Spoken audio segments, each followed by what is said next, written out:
छब्बीस साल से मैं कोशिश कर रहा था कि मेरे मौला इस कौम की खुददारी को जगा।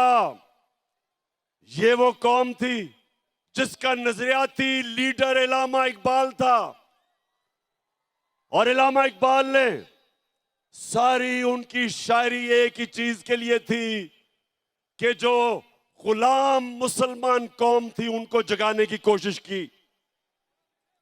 और हमारे नजरियाती लीडर इलामा इकबाल ने कहा कि उस रिस्क से मौत अच्छी है जिस रिस्क से आती है परवाज में कोताही। इस नजरिए पे पाकिस्तान बना था। और ला इलाहा इल्लल्लाह, ए अल्लाह तेरे सिवा हम किसी के सामने नहीं झुकते। तो जब बैरूनी साजिश के तहत चेरी ब्लॉसम बूट पॉलिश को ऊपर बिठाया तो कौम जाग गई।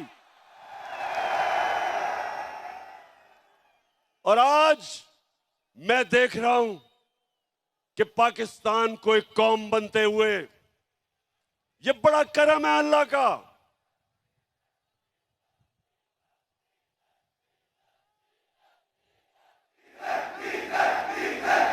अच्छा, मैं जरा अभी पहले बाकी बातों से पहले जरा डीजल पे आ जाऊं।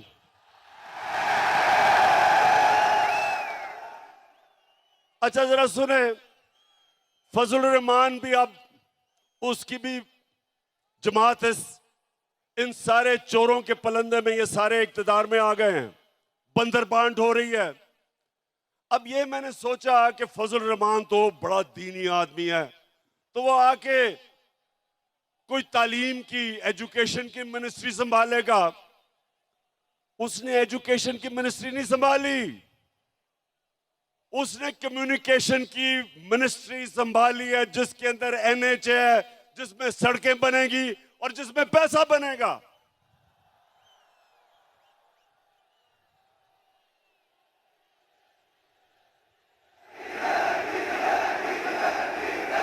अच्छा, और